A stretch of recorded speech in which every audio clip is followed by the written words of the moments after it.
Is now starting. All attendees are in listen-only mode.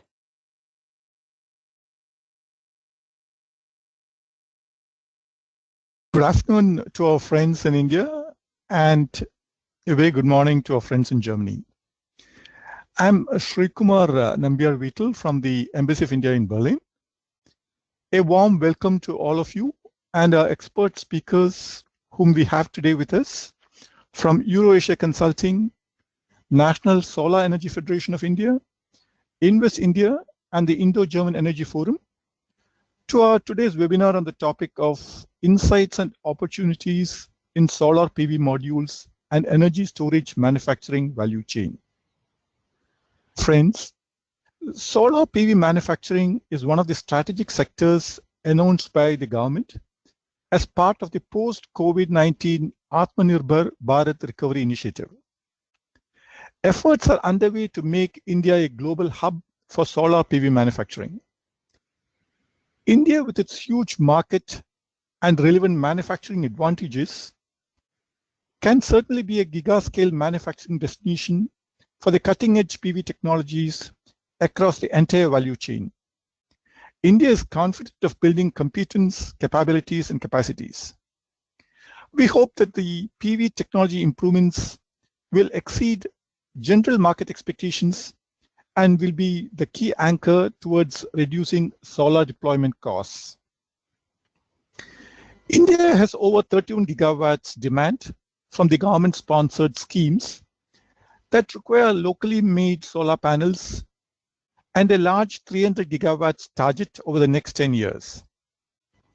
We welcome the PV manufacturing industry to utilize this large demand to invest in state-of-art manufacturing lines and collaborate with startups and research institutions to continue to increase the performance of the solar panels and reduce the cost. The distinguished speakers would be dwelling deeper into the aspects of why India is an interesting destination for solar PV and energy storage manufacturing value chain. Now, friends, let me just give you a brief overview of our Make in India Mittelstand program. This program is being implemented by the Indian Embassy in Berlin with the support of Department for Promotion of Industry and Internal Trade and the Economic Diplomacy and States Division of the Ministry of External Affairs, with a view to attract investments by German Mittelstand companies and facilitate their investments through a one-stop source for all market entry relevant services rendered through a wide network of MIIM partners. The program was launched in September 2015 following the launch of the Make in India program at the Hannover Messe. And the program, friends, is currently in its 6th year and has established itself over the years as an integrated market entry facilitation program for German Mittelstand companies. The program has been well received by the Mittelstand companies in Germany, which constitute the backbone of the German economy and which are inherently little risk averse and lack the resources to explore investment opportunities abroad. Working with consulting firms, tax and legal firms, banks, chambers, industry associations, state governments in India, the program is offering comprehensive support to the investors to translate their investment on the ground. The program is currently facilitating 150 German member companies with their investments in India, covering a total declared investment volume of about euro 1.4 billion. We welcome more German Mittelstand companies to take advantage of this program, including its various investment facilitation events aimed to equip and brief companies about different aspects of doing business in India. I thank you for your attention, and back to you, Anup.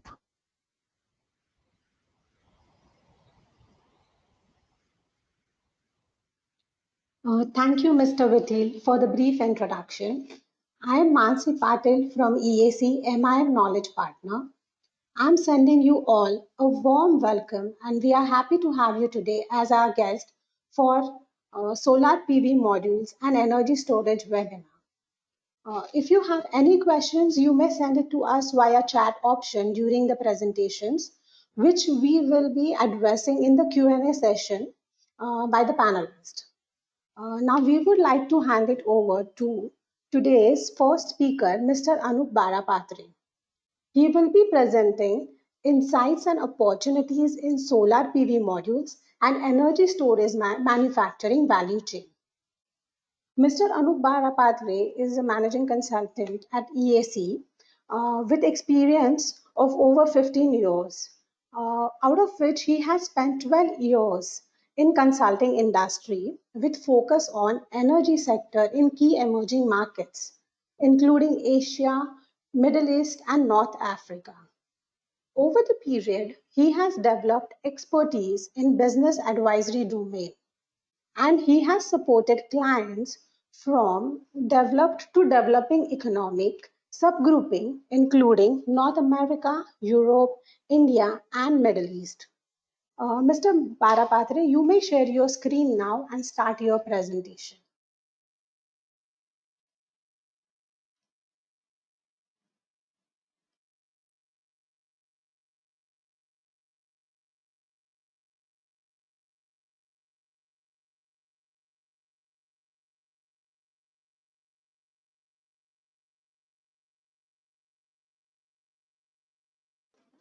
Anup, sorry to interrupt you. We cannot hear you.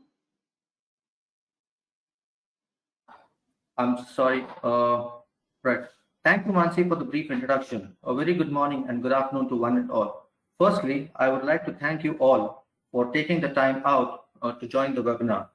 Over the next 10 minutes, I'm going to briefly walk you through insights in the solar PV and energy storage manufacturing value chain and the resulting opportunities.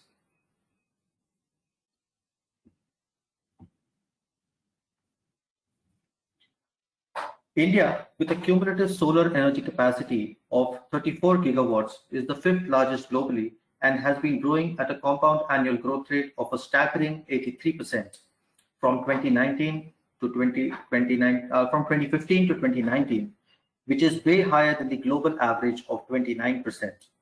India continues to be a dominant player in the solar energy space and was the third largest in terms of new capacity addition in 2019.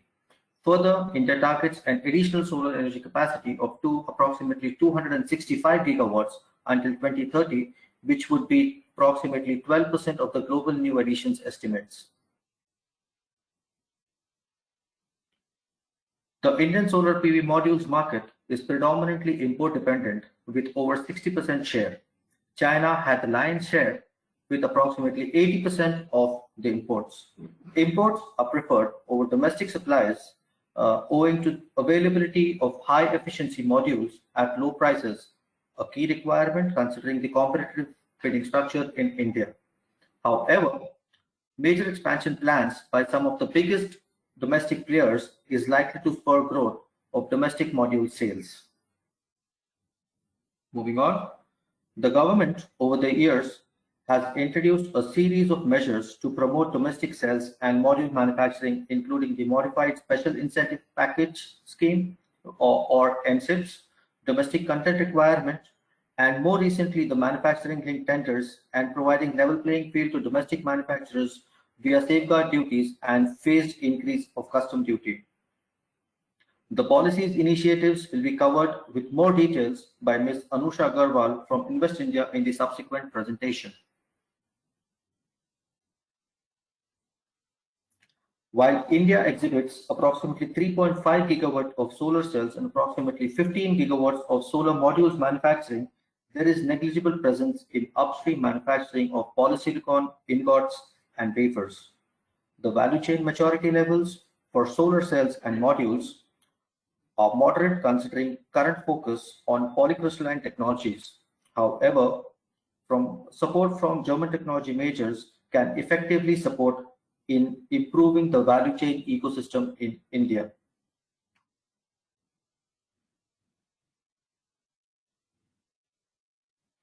With an expected shift towards efficiency improvements in line with the competitive bidding process, solar cells and modules exhibit high attractiveness for investments in manufacturing of monocrystalline high-efficiency solar cells and modules in the short term. Vertical integration up the value chain present moderate midterm opportunities in manufacturing technologies and R&D with gigawatt scale plants post-establishment of cells and modules manufacturing competence. Moving on, a quick overview on the energy storage sector in India. Domestic energy storage market is at a nascent stage of development and is dominated by lead-acid batteries, which are manufactured domestically. India is heavily dependent on China, Taiwan, and Japan for imports of lithium-ion batteries. The Government of India launched the Transformative Mobility and Energy Storage Mission with a focus on promoting clean, connected, shared, and sustainable mobility initiatives. Under the mission, a phased roadmap to implement battery manufacturing at gigascale levels is being considered, with an initial focus on large-scale module and pack assembly plants, followed by integrated cell manufacturing. The need for energy storage is driven by government thrust on e-mobility, with a plan to achieve 30% EV adoption by 2030, grid stability requirements with variable renewable energy integration, green power backup needs for telecom towers, and government push for distributed energy systems. The lithium-ion industry is attracting manufacturing partnerships between international giants, mainly Japanese and South Korean, and Indian companies for setting up localized production units and cell design partnerships, ensuring sustainable production. However, most of the energy storage system investments in India continue to be electric vehicle and mobility focused. Established players include Suzuki, Denso, Toshiba, Hero Electric, Samsung SDI, Tata, and Hexacom, with venture capital firms exhibiting interest in investing in energy storage ventures in recent years has resulted in presence of startups like REC Energy and Eon Energy.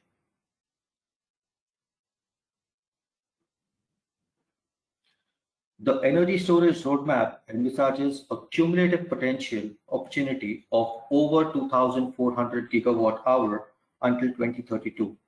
This is driven by demand across electric mobility applications with over 1,400 gigawatt hour opportunity and stationary applications with approximately 1,000 gigawatt hour opportunity, including key segments like data centers, grid support, and telecom towers. And last but not the least, a brief introduction about EAC, Euro Asia Consulting. EAC is a management consulting firm headquartered in Munich with branches in Shanghai, Moscow, and Mumbai. India has over 25 years of operating experience with service offerings including strategy topics, M&A support, and also implementation support topics under the operational excellence portfolio. EAC's consulting focus is on 8 strategic industry segments, including the energy vertical. With this, I would like to thank you once again for your participation and patient listening. I will be available for questions, if any, during the Q&A session, and or alternately, feel free to write to me on the coordinates mentioned here. Over to you, Mansi. Thank you. Thank you, Mr. Anup Barapatre, for highlighting the opportunities. Next presentation will be conducted by Ms. Anusha Agarwal on government policies, reforms, and incentives for investments in the solar sector and energy storage. Ms. Anusha Agarwal is part of energy team at Invest India and working as a senior manager. She is a policy and research professional with more than 7 years of experience across corporates, consulting firms such as Aditya Birla, 21st Century Fox, and PwC. And she also has worked with NPOs such as UNICEF and Invest India. She is also leading outreach for India Investment Grid and Women and Child Development Team. Ms. Agarwal, you may share your screen now and start your presentation. Thank you, Mansi.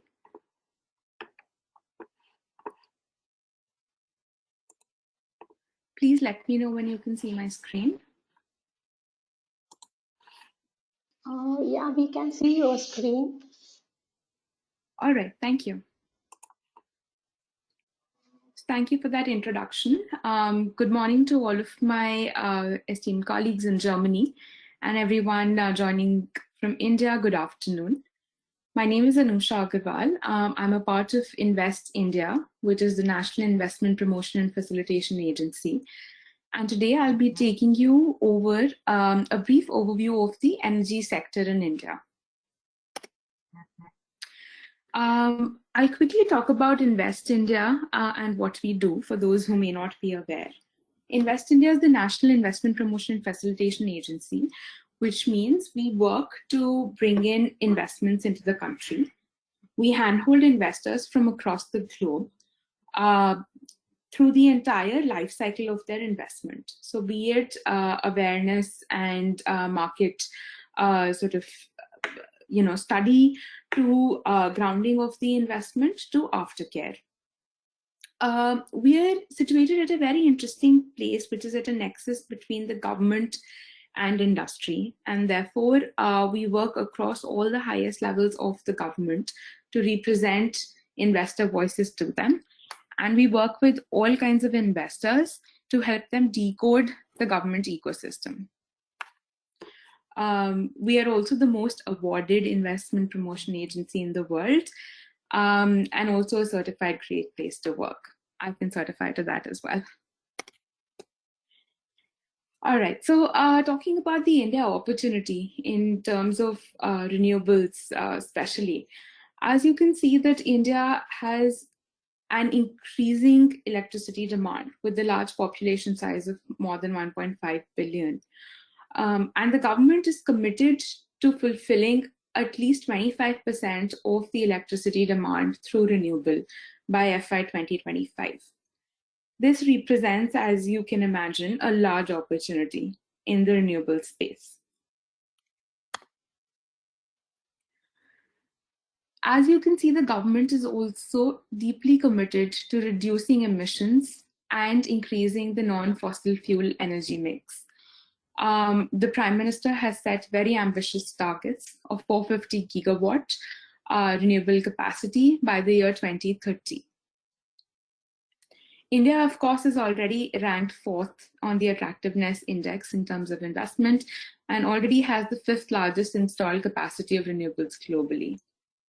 However, the government is also providing a greater impetus through multiple missions and alliances. As you can see, the National Solar Mission is launched by the Prime Minister, and it aims to complete 100 gigawatt grid-connected solar power by the year 2022. India also started the International Solar Alliance, the first of its kind, headquartered in India, and the first of this meeting was also held in India in 2018. Anup spoke briefly regarding the policy interventions that the government has put in place for increasing India's solar capacities. And I will take you through that in detail. However, this rests largely on two pillars, one of which is to reduce import dependency through multiple ways to increase manufacturing in India as well as increase exports. And also the second pillar would be innovation for New India. So this centers around building the renewable energy ecosystem through innovations in solar, solar wind hybrid, round-the-clock, energy storage, as well as other renewable energy avenues.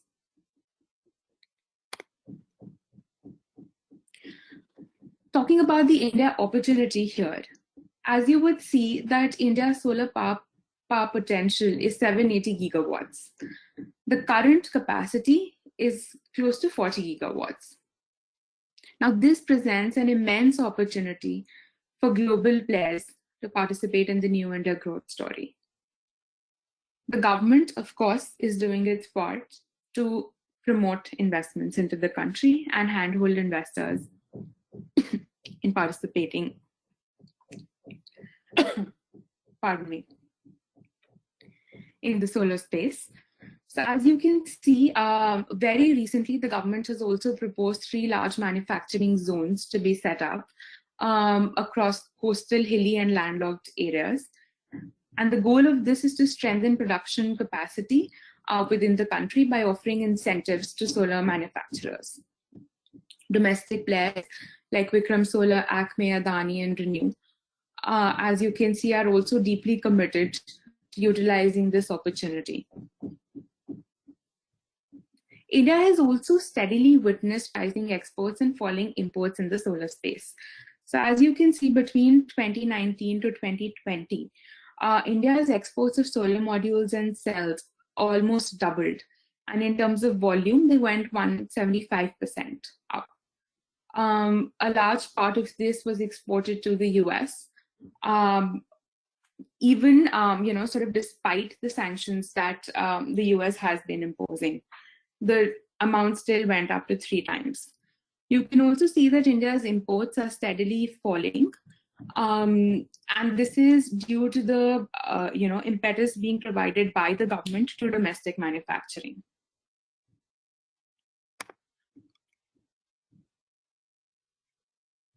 The solar sector represents a huge opportunity, of course, in India, because in terms of renewable, solar is the largest and also a very highly growing sector, as Anup already spoke about. So as you can see, that the government is committed to setting up 50 solar cities and has already approved almost 40 solar parks spread across the entire country.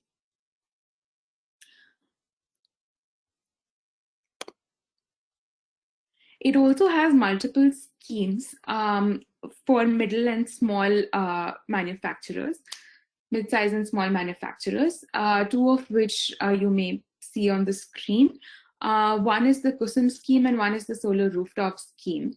The solar rooftop scheme aims at achieving a capacity of 40,000 megawatts from rooftop solar through assistance to residential as well as commercial solar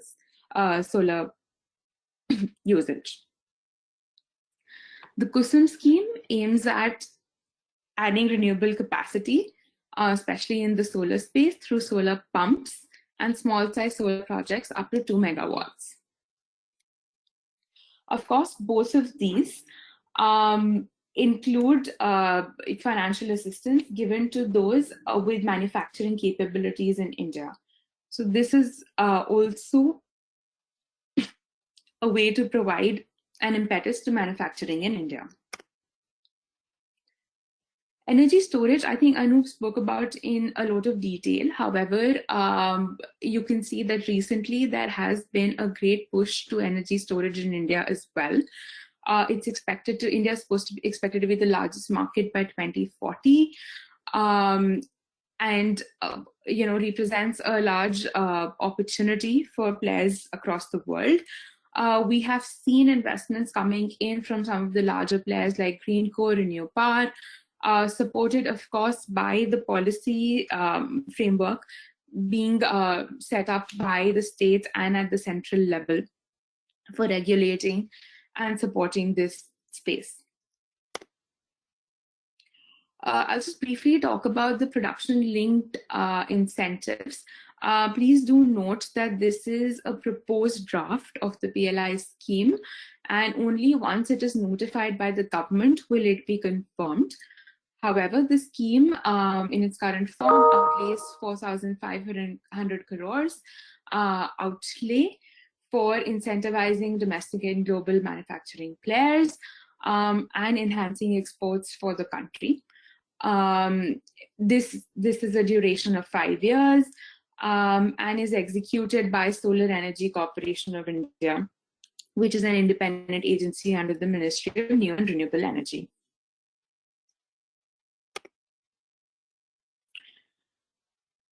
The imposition of the basic custom duty also is a move towards reducing the dependence on imports and encouraging manufacturing domestically in India. As you can see that this scheme has, this duty has just been announced by MNRE and is with effect from 2022.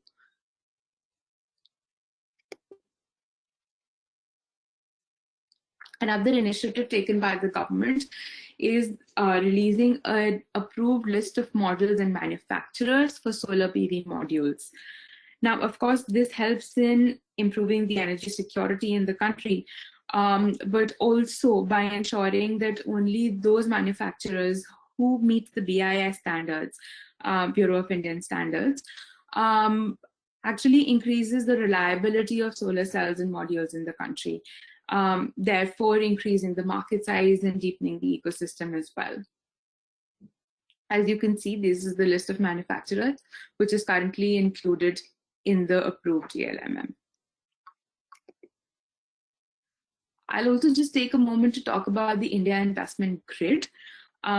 This is the platform developed by Invest India and the Department for Industry and Internal Trade for helping investors find opportunities within India. So investors can simply visit the platform, search for their preferred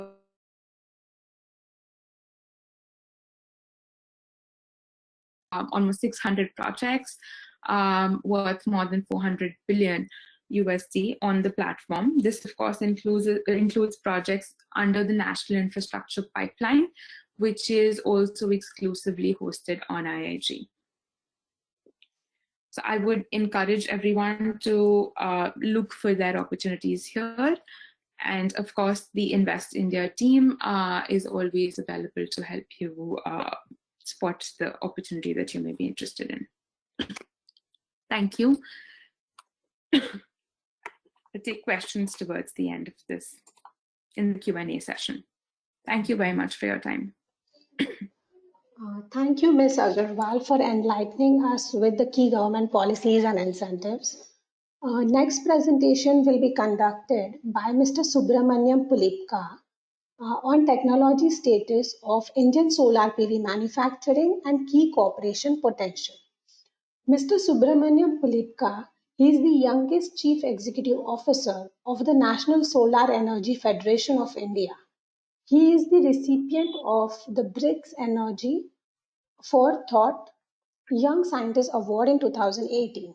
He has been involved in active research on the reliability of solar photovoltaics for the last 4 years and was one of the youngest researchers to represent India at many international forums. He has also been actively involved in solar skill development and policy deliberation activities and has addressed various intergovernmental sessions. Mr. Pulipka, you may share your screen now and start your presentation.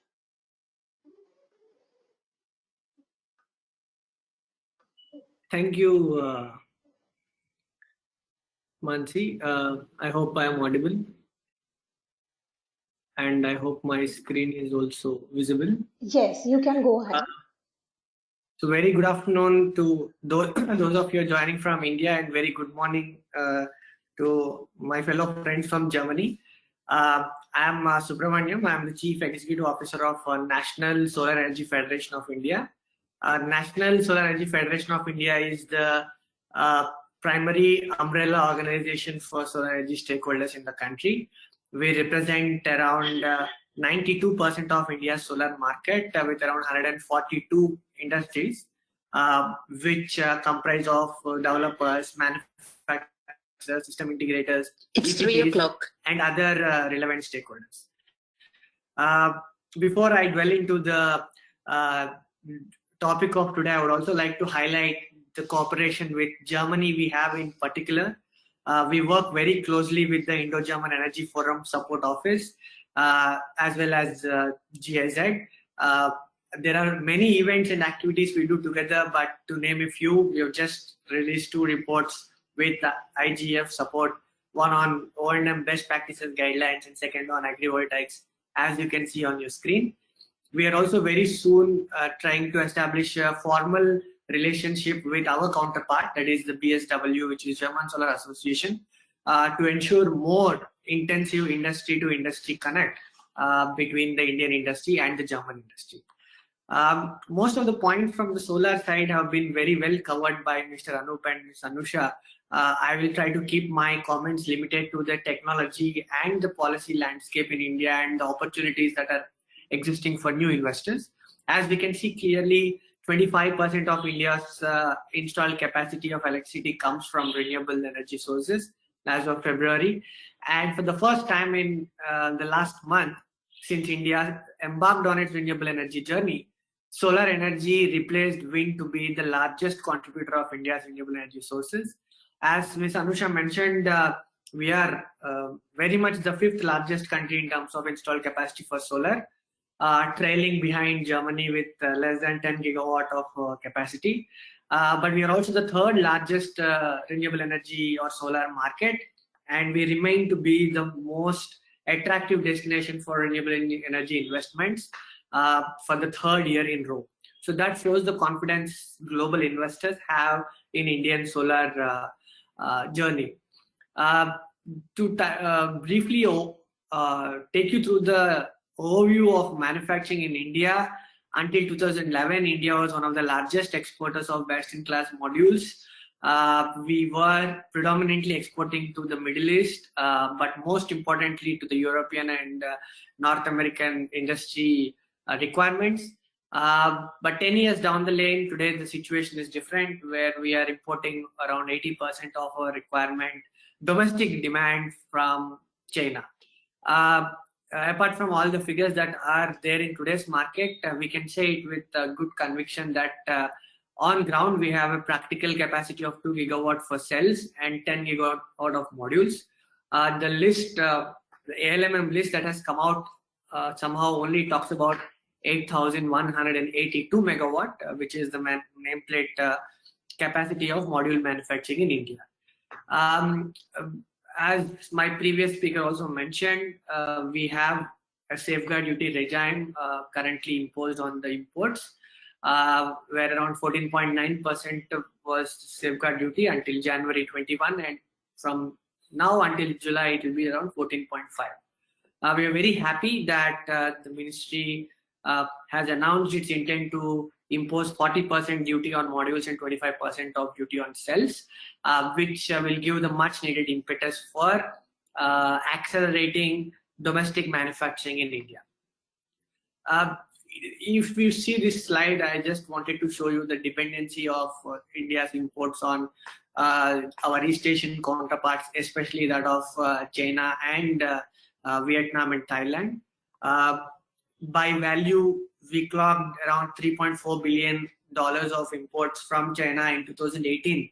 And thanks to our government's proactive measures, this value is decreasing steadily and gradually. And we hope that there will be a point of time in the near future where India will stop its dependency on imports. While I talk about the challenges or the opportunities for manufacturers, I think it is worth pondering on what makes solar modules costlier. And if you see the division of the cost, you can see that the cell contributes almost more than 60 to 70% of the cost of making a solar module. And accessibility of raw material as well as the supply chain will determine the competency and the cost with which a country or a manufacturer can effectively manufacture modules from cells. These were the challenges before. The reason I'm talking about challenges before is because I also wanted you to show the picture on the other side on how government has been proactively addressing our concerns. As the Federation, we interact with government on day-to-day basis, and I can assure you that we have a very streamlined and focused government which cares about promoting domestic manufacturing, not only in solar sector but other sectors in general. The key challenges for manufacturing in India so far are the level playing field for manufacturers. The Indian finance ecosystem, the interest rates are sort of different and in a different league compared to the global average, which sort of puts Indian manufacturers in an advantage. We wanted more clarity on taxation, more on standard and guidelines, and access to raw materials. These were the challenges. And the way ahead, which we have been proposing and in constant touch with the government, is to introduce interest subvention for creating a level playing field, increasing the purview of PLI, and also support more system integration down the value chain for ingots, wafers, and other balance of materials manufacturing. We are very happy that government has been focusing on green energy for quite a long time. The focus or the impetus comes from the top, including Honorable Prime Minister, who after taking over has sort of regenerated India's solar push, increased the target from 20 gigawatt to 100 gigawatt. And 2 years back in the sidelines of United Nations General Assembly, Honorable Prime Minister also announced that India will install 450 gigawatt of renewable energy, out of which 300 gigawatt will come solely from solar. So this shows the seriousness with which Indian government tackles renewable energy and solar energy in particular. A couple of months or 3 months ago, Prime Minister also mentioned that India should become a global hub for manufacturing, while giving a clarion call for Atmanirbhar Bharat, or as we call it, self-reliant India for solar manufacturing. The PLI scheme is a much coveted scheme. The total value of 4,500 crores, Ms. Anusha has already mentioned about it. This will go a long way into addressing the gaps of funding and incentives for the manufacturers in India. Many of the global experts actually believe, this is pre-COVID era, that India has missed the solar manufacturing bus. But when we talk about high efficiency cells or high efficiency modules, India really has an opportunity to lead from the front. And we personally believe that this will go a long way into addressing the landscape of solar manufacturing in India. Manufacturing zones, I don't want to dwell much into this. This was also mentioned. The ministry will be dividing the zones into 3 different categories based on their terrain, and these zones will have dedicated incentives for land, for electricity, for water, for power evacuation to the cell or module manufacturers, so that they can manufacture without much hassle and can ensure that India becomes a manufacturing superpower.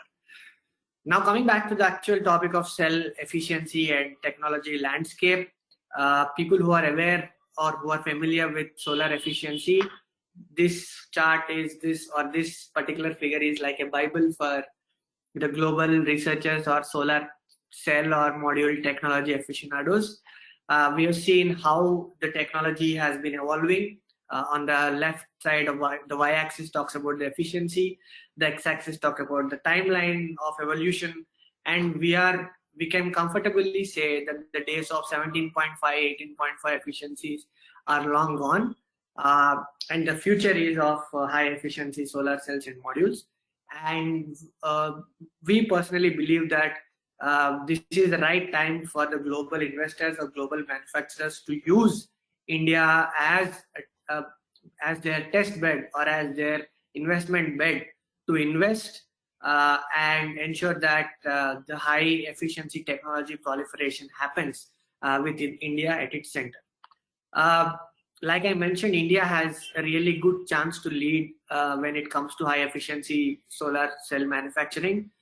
There are some manufacturers who are venturing into bifacial modules already.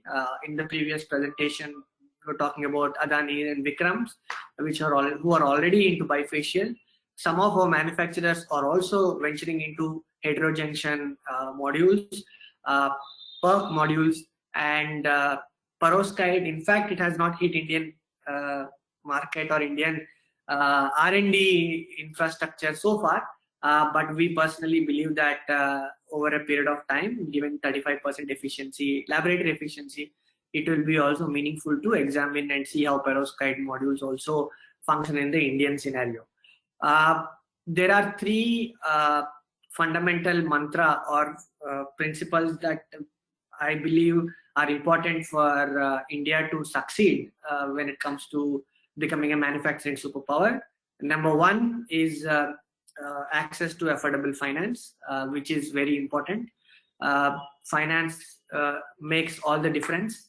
We know countries like China have given incentives of the order of $80 billion over 5 years, and we are now witnesses to the result of that $80 billion incentive that have been given. and that access to finance and incentives will go a long way into establishing a robust and cohesive solar manufacturing infrastructure. The technical knowledge exchange and joint ventures is a second important pillar. At the beginning of India's solar journey, I don't know many of you know it or not, India looked up to Germany, German technology, German efficiency, and German engineering to bank on its initial days of solar journey. And I'm pretty much sure that it paid off its dividends. And the cooperation still continues. But I believe that there should be a dedicated cooperation between the German and Indian industry to bring German technology into the Indian landscape. I always believe in a famous saying that German thinking and Indian execution are a perfect combination that can have no rival or no match for its efficiency. And I believe that the same thing is more relevant and important in the Indian context. The third aspect is the research development and deployment. We have state-of-the-art research institutes in Germany, be it ISC Fraunhofer, be it other research institutes, both state and private, and India, institutes like Indian Institute of Sciences, IITs, and other institutes who are very closely working on high efficiency cell research and development. And there needs to be a collaboration between these entities to ensure that the research happens in an accelerated phase. But more than anything, the deployment or the proof of concept is done in collaboration with the industry. That brings me to my next, the last segment of my presentation, that is the cooperation potential. At NSCFI, we personally believe, like I mentioned, these are the 4 pillars. The third one, the ease of doing business, is something which the government should support us, and I'm very much sure and I'm very happy that Invest India is doing it. A couple of months back, we have soft launched the solar manufacturing facilitation program with an aim to connect the global investors with Indian manufacturers through access to that provides access to affordable funding. We are also intending to ensure that our partners, as CFI, the co-founders of Global Council, are very closely with our counterparts in different countries, and we are very much looking forward to facilitate joint ventures and international collaborations with Indian companies. India is a subcontinent on its own. There are different states with different incentives and different manufacturing facilitation programs. And we want all the information to be in one place so that any manufacturer or investor comes to India will have one-click stop for all this information. Of course, not to mention, we redirect it to Invest India website also, because there can be no better website that compiles the information related to sector-specific incentives like Invest India does. The fourth aspect that we are covering here is the Research Advisory Coalition, which, like I mentioned, is a platform to bring the industry and academia together and ensure that the industry shares its research with the academia shares its research with the industry, and the lean period between laboratory deployment and deployment on the field is decreased. With these 4 aspects are not only important for the manufacturing facilitation program, but I would also like to propose these 4 aspects as a pillar for the Indo-German cooperation, which is the theme of today's session. And I believe that with an accelerated cooperation between Indian industry and the German industry, both of our countries can achieve a lot. At this moment, I would also like to mention 2 of our ongoing discussions with our German counterparts. Very soon, we'll be submitting a proposal for a roadmap of manufacturing, to create a roadmap of manufacturing between India and Europe, with Germany as an integral part of it, where we will explore the possible collaboration of investments from Europe to India and vice versa, and technology exchange and knowledge exchange. And the second aspect, like I mentioned in the beginning of my presentation, is to ensure that the industry in Germany and industry in India can work more closely and interact in a regular manner. And I would like to thank again the Indian Embassy in Berlin, EAC, and my fellow speakers for bringing out this important topic and discussing this. And I'm here as a representative of Indian industry to answer any questions if you have pertaining to manufacturing in India. Thank you. Thank you, Mr. Pulipka, for the informative presentation. Next presentation will be conducted by Mr. Tobias from Indo-German Energy Forum. He will be presenting opportunities for Indo-German cooperation in solar PV and energy storage in India. Mr. Winter holds a degree in business administration. He has experience in renewable energy and energy efficiency projects and the corresponding legislation in Germany, India, Argentina, Uruguay, and Paraguay. He has worked in Latin America as an expert in energy economics for 6 years on behalf of the German federally owned International Cooperation Enterprise. From 2000 to 2014, he has been the director of the Competence Center in Renewable Energy for the German Chambers Network in Argentina, Paraguay, and Uruguay. Since 2015, he is leading the support office of the Indo-German Energy Forum in India to promote cooperation in energy security, energy efficiency, renewable energies, investments in energy projects, and collaborative research and development with participation from India and Germany. Mr. Winter, you may share your screen now and start your presentation. Thank you very much, Mansi, madam. I don't know if you're able to hear me and see the presentation. We can hear you and see you, but we are not able to see the presentation. Can you please? Yeah, now we can see it. Okay. Then, yeah, thank you once again, Mansi, madam, and yeah, namaskar and guten tag to our listeners from Germany. I'll make it really short because I think there's 2-3 things which our friends in Germany need to know and which would make clear that India is going massively into solar. It is already, and going massively into storage and specifically battery storage. So thank you very much to Indian Embassy and MIIM initiative for inviting us. This Indo-German Energy Forum is an initiative of both governments. I hope you can see my presentation. I'm not sure if you see my picture only or if you see the presentation. We see both, Mr. Winter. Okay, thank you very much. So just to make you aware that there is this dialogue platform between both governments and the Joint Secretary for Solar Energy in India, Sri Sinhaji, and Dr. Falkengrosser from Ministry for Economic Affairs and Energy. They're sharing this platform, and it is our task to support German companies to take interest in the Indian market. And let me start with this picture. You might have an idea, no, that this is a diesel generator. And to make our German friends aware what's going on in India, I really like to ask the question, how many gigawatts, we are talking about gigawatts, of diesel gensets are installed in India? What do you believe? Any idea?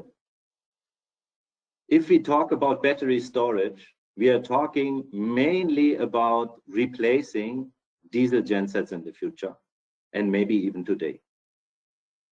120 gigawatts in India.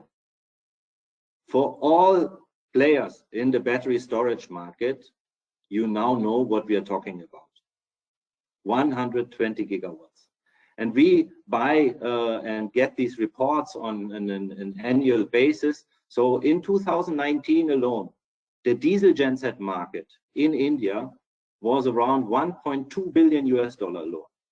And you see India is distinguishing in the same segments as in Germany what the electricity customers are being talked about. So we have the residential segment, we have the industrial segment, and we have the commercial segment.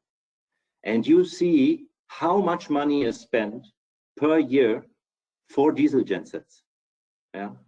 And if you are convinced of what you're doing and you are in the storage business, I think there is no need to convince you of anything else than that this market in the future is going to be yours. And that this market is so huge and so big that it is worth it to think about make in India. We always say make in India, but make it on German machines. Now coming to solar energy. This is the annual generation profile of solar energy in India. And why do we like to show this to you is because for our Indian friends, this might be normal to know that somewhere in India, the sun is always shining. Even though there is the so-called monsoon, the monsoon is not covering all India, shading all India at once. It is there in one region and it is not there in another region. So it is right to say that somewhere in India, the sun is always shining. So you have 365 days of, so to say, base load solar. And I think this is very important to understand for our German friends, that this is so different from what we have in Germany. Here you see 365 days, as per Fraunhofer ISE, most of you might know the portal, of solar generation in Germany. So in January, February, in November, December, we rely on biomass and wind, and solar is coming up and up. But we are talking about 2–3% of electricity generation out of 50% annual average. And yes, in the summer months, we are already achieving above 20%, on some days even here 27% of all our German generation of power consumption coming from solar. But we need long-term storage. We need long-term storage, and we have achieved 50% of renewables, but it is difficult for us and more difficult for us now to go beyond. India is at around 10% renewable share overall, but India has base load solar. And as soon as German companies are aware of the fact that it is so clear that therefore is no other way for India to go for it, it is the cheapest source of electricity in India, then the future is bright for any company which is taking advantage of this knowledge, knowing that there is no other way for India than to invest in solar. Coming back to the initial slide, which Anup also shared, so there is some debate to which extent ingots is already being manufactured in India, but we are not talking about kilotons. There's one facility and it's more on a pilot phase. We are talking about 0.0 something kiloton per year. So yeah, it's not considerable. So yeah, one could also say maybe there is a zero. Yeah. So what we have already learned, and here you see the data, what's going on a scale worldwide, is that in PV modules, India is there. Yeah. And in solar cells, okay, it becomes less. But wafers, ingots, polysilicon. So that is the big opportunity. It is clear that India will go for 30 gigawatt per year. These numbers will come pretty soon, no doubt. Yeah. And it is also clear that India, by going for 30 gigawatts per year, yeah, is going to make in India. So again, make in India, but make it on German machines.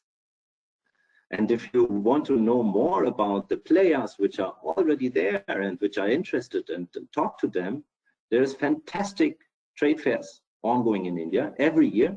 Let me point out, especially for the solar sector and for the battery sector, these three here. We have the Intersolar India. So no, our German friends might know this trade fair best now, because being the world leader in solar, Intersolar Europe, well known. On a local scale, there's also the Renewable Energy India Expo, very interesting trade fair. And from the government itself to see what government, we have lots of so-called PSUs, public sector undertakings, public companies tendering out. If you know, SECI alone is tasked to tender around 10 gigawatt per year. So there you get to know more on this so-called global RE Invest. So I would really encourage you to come to India, visit these trade fairs as soon as you get vaccinated. Here we put some contacts who are able to answer your request even in German. No? So we have this from German government Mittelstand Global initiative, which is hand-holding and supporting you in business delegations coming to India. There's the German chamber, Ms. Dipti Kanikar is there. She really knows about the sector and would be able to answer your queries. We encourage you to see the GTAI reports with the economical data on India, MIIM initiative, Indo-German Energy Forum. My colleague, Ms. Teresa Jocham, is specifically there to guide you in terms of what's possible, what's ongoing on the government side, who are maybe other players you might be interested in talking to. And recently the MIIM has opened up a portal, the Renewable Energy Industry Promotion and Facilitation Board. You can also write in German to them, and they will forward it to the right persons. Apart from all these contacts you have been already told about, no? So National Solar Energy Federation of India, contact them. Yeah, Invest India, contact them.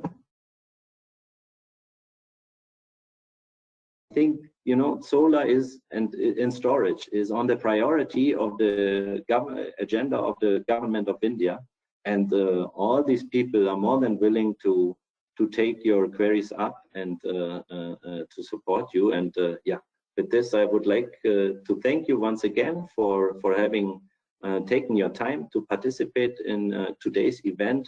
I hope I could throw some light, no, on what's going on in India. 120 gigawatt of diesel gensets, a lot of batteries coming up, and solar-based power. So with these two concepts, the future for India is bright. Yeah, it just maybe one idea where we stand in comparison of the prices, because I see there's 2 more minutes. So coal already in India, new coal, costs around 5 euro cent per kilowatt hour, and solar on large scale reached 3 euro cent per kilowatt hour, and wind is around the same. Yeah, it's around these prices. Yeah, there's also slightly lower on the solar side. But be aware, no? Solar is the cheapest source of electricity together with wind in India. There's no question about it. The only question is in India, how do we cater the demand at night? Because the sun is not shining always. No, it's not shining at night. So wind power is there, but how reliable is the wind power? So do we need to invest in coal, or is Germany able to offer storage solutions which on a weighted average price with solar plus battery plus pump storage plus whatever, on a weighted average is even cheaper than coal today? And we strongly believe that the time has come, and that India will from now on really see tremendous growth in the share of renewables in the national electricity mix. If you want to know how much people are already paying for electricity in India, because that is one of the major questions we get asked, is yes, industries pay around 10 euro cent on the higher side, yeah, per kilowatt hour. Residential homes, yeah, that's different in Germany. No, in Germany the tariffs are higher on the residential side, and the industrial is paying less. In India, it's the other way around. So industry and commercial tariffs are higher, and residential homes pay less. So is solar able to compete with 8 to 12 euro cents? Yes, it is. Yeah, and even though 3 cents per kilowatt hour is not the landed cost, it's a generation cost. But there is schemes in place like open access, like direct purchase, power purchase agreements being able to be made, or even green power being bought at the electricity exchange. So you can see here at the electricity exchange, the electricity for power for solar is only around 1 to 2 rupees more expensive than if you would do a private PPA. Yeah, and now you put on around 3 rupees more to get the landed cost for the transmission to your industrial site also. So the price is then around 7 rupees. So that is around 8 cents, 8 euro cents per kilowatt hour. So for residential home, that might not be competitive. But in industry, I mean, if Indian industry wants, they can already buy green power, sometimes cheaper at the electricity exchange than from their local discom, which would not be 100% green. So imagine the development upcoming, yeah. And we just put here a map so you can see what are the electricity prices in each state. These are not 100%, but like going into the right direction for the commercial sector and for the industry. So now compare India with the European Union. Don't think of India as not. So there's so many different states with different electricity regulation boards. So we have a very dispersed tariff landscape. So in the commercial sector, if you want to go in with battery and solar, think of Telangana. No? If you think about industry, no, think about Delhi. Yeah. So yeah, I think with this, I'm coming to an end, just showing you this wonderful photo here. This is a solar rooftop, for example, from Skoda. Huge plant, 8.5 megawatt in total over all the buildings, just to get an idea, no, what's ongoing. Because commercial and industrial, they are paying the highest tariffs. They are the ones who are most interested in the investment. And I'm only showing this to you to assure you that the demand for solar will be there. There is no doubt that the demand for solar will be there. This I'm ending, and yeah, thank you very much once again to Embassy of India and to our government for making these kind of interactions possible, and yeah, looking forward to interact further with interested companies to make in India on German machines. Thank you, Mr. Winter, for the insightful presentation and highlighting the opportunities.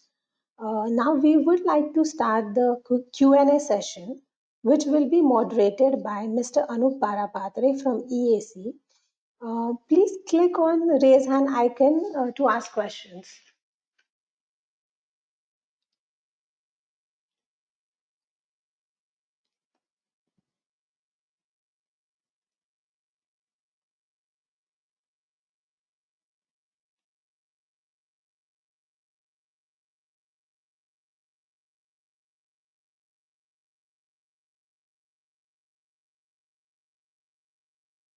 Maybe I think we'll wait for a couple of more minutes just to see if we have questions coming in.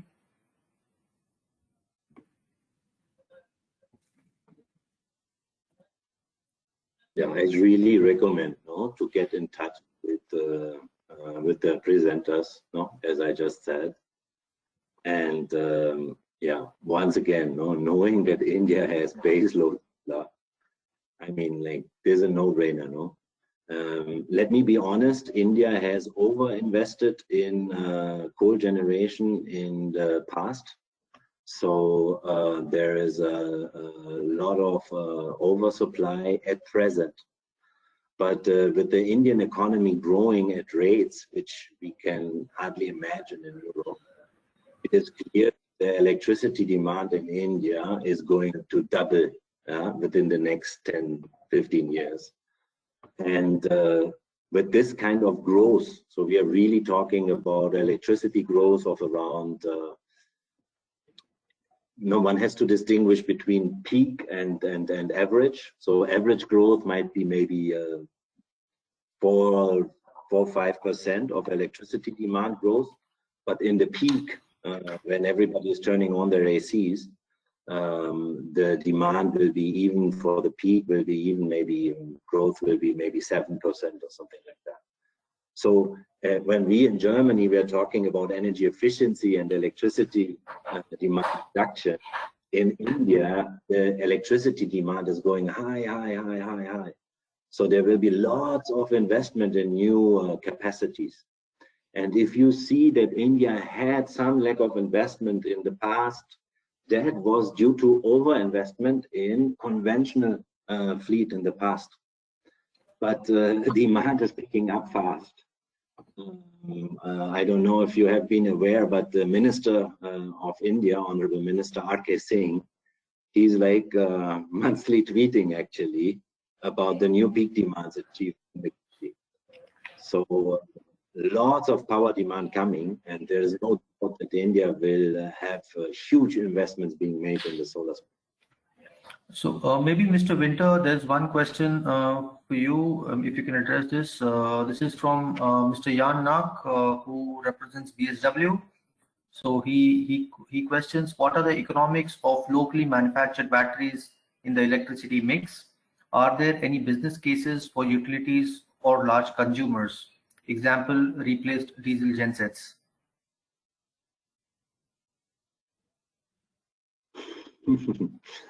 I think we are at the moment, no, where there is different business cases, and you all are well aware, no, business cases are already there in islands and so on, where the diesel gensets are running on the oil most of the time. So if you have more full load hours and more deployment, then it already makes sense. And then there is business cases in India where people already have smaller batteries already, no, but not lithium ion, to actually cater fluctuations in the grid or power cuts. No? So this market is already there. No? For some reason, there is 120 gigawatt of diesel gensets installed in the country. But yeah, let me share with you that Indo-German Development Corporation through GIZ is running pilots, and that on request of Government of India, the German Development Corporation, GIZ, is working on these issues and is identifying these kind of business cases. Let me also point out that we have a very close relationship to the Indian Energy Storage Alliance. You might have heard of them. I would really recommend to just Google Indian Energy Storage Alliance and contact them. They are well aware of interest from Germany. And yes, there is different perceptions in terms of how much can be produced in India right away. Shouldn't there be more demand in the beginning if we talk about battery storage? And then once the market and the demand is there, then investment will come on its own. So Fluence, no, Siemens AES, and other companies, they're already here in the Indian market, no? And if you tell them that the market goes up by 5 gigawatt per year, more and more components will be localized, no doubt. No? Beauty is, and that we really want to point out, that with the present patterns now already existent in the world, it is possible to recycle the lithium out of the lithium ion cells.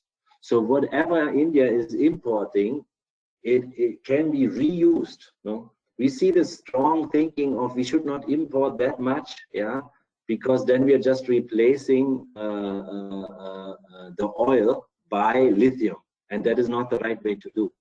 And it is true, it is not the right way to only think into this, but in the beginning, no, to push the market and to allow investment and the market, it is actually wise to import even batteries with the lithium and then recycle the lithium and use it again. The oil India is importing, it's importing, burning, and it is gone.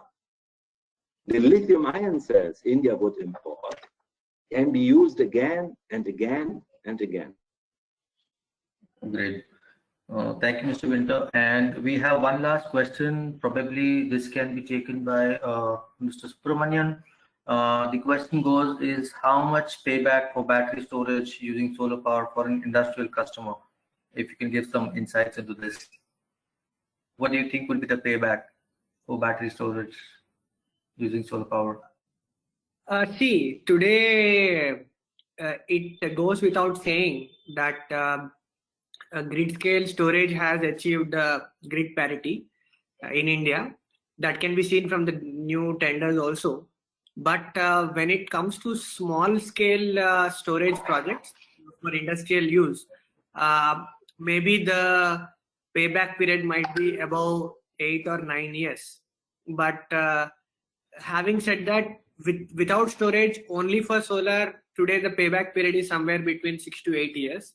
So you add storage to it, and solar plus storage coupled, it will be above 9 but below 10 years in the margin. But like Vintaji mentioned, IESA is doing extensive market research on that, and more than that, the demand creation is also required.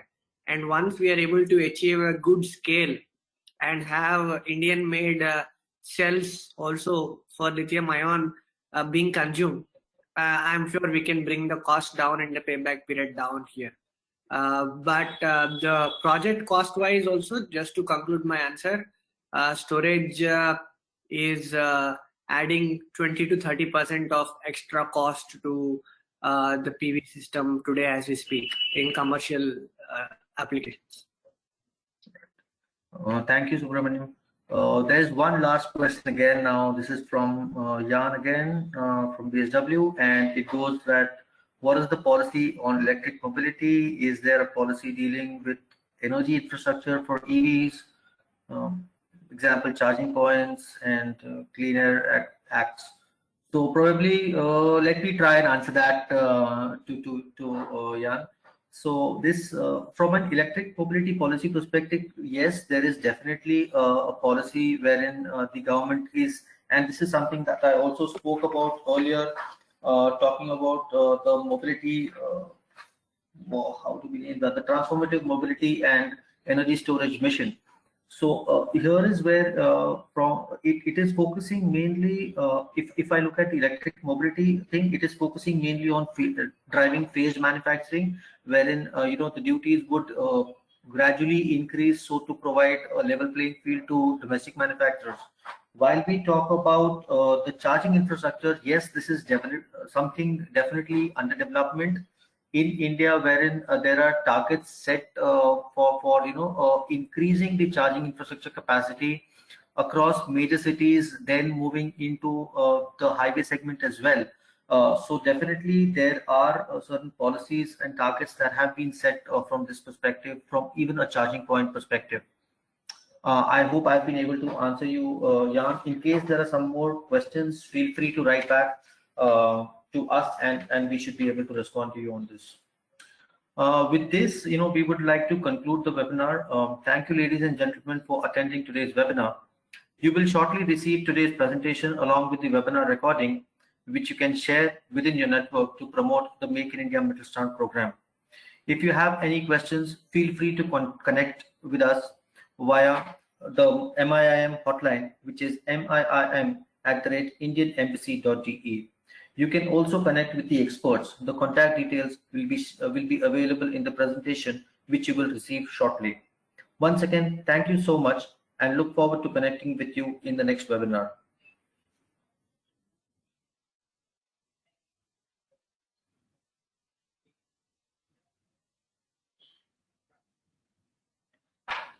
Here मिलेंगे. Thank you.